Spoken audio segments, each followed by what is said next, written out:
All right, a lot is really happening in this country, and it's making me to get excited somehow because the northern part of Nigeria now they are beginning to gang up against the current president and the administration of this APC.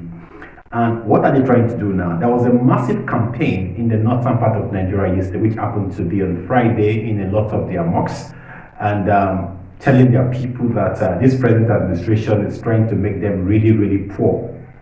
And I was just wondering, like, are they not the set of people? Are they not the same set of people who were busy campaigning for the president in less than 2 years ago, and saying that the best bet we've got in Nigeria that can make Nigeria an Eldorado is a Muslim ticket?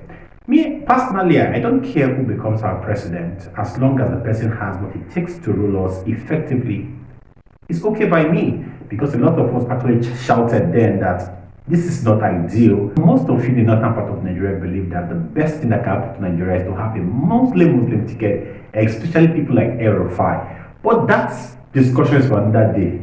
We're looking forward to seeing what will happen in 2027. Maybe they are still going to retain that Muslim ticket, or something is going to happen between Shetima and Tinubu. But that is just by the way. So why are the northerners, why are they crying foul? Why are they crying more than the bereaved? No, they are trying to say that the new tax reform, where they don't enter second reading now, is going to make them very, very poor.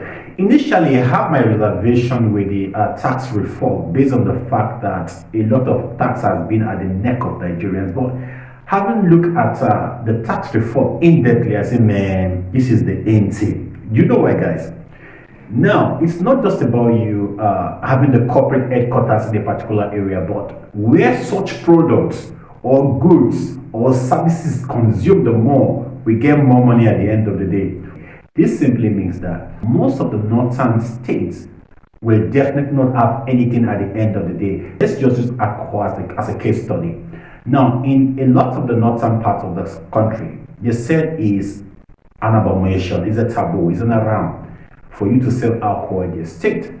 And most of the northern states have been benefiting from the largesse that's come from the revenue that's coming from alcohol.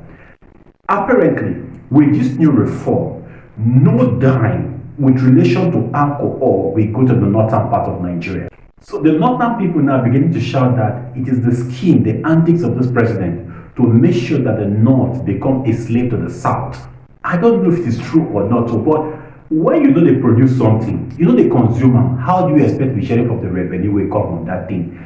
I think it's a very good move for me, and it's trying to say that Nigeria is driving towards being a true federation, where every state will maintain the resources which it has. A chunk of that resources will go to the federal government. Now, what this reform will do, what this reform stands to do, in my opinion, I may not be right. I'm not an expert in terms of tax or what have you. What I think that this will do will make those lazy governors to become more proactive now, because a lot of governors are lazy. They don't want to think outside the box, knowing fully well that they are going to have money from the federal government at the end of every month. So with this new reform coming in place, most of those lazy governors will now put on their thinking cap, and a lot of things might change in no distance time in some of the states which tend to be very lazy before now. So stop your campaign in your mosques, stop your campaign in your church. The truth is, like, let us embrace this reform. Before, I have reservation, but I begin to think in the other way around, like, I have brewery in Enugu. We drink a lot of this product in Enugu, yet at the end of the day, someone from Kano will have resources more than me. We don't agree.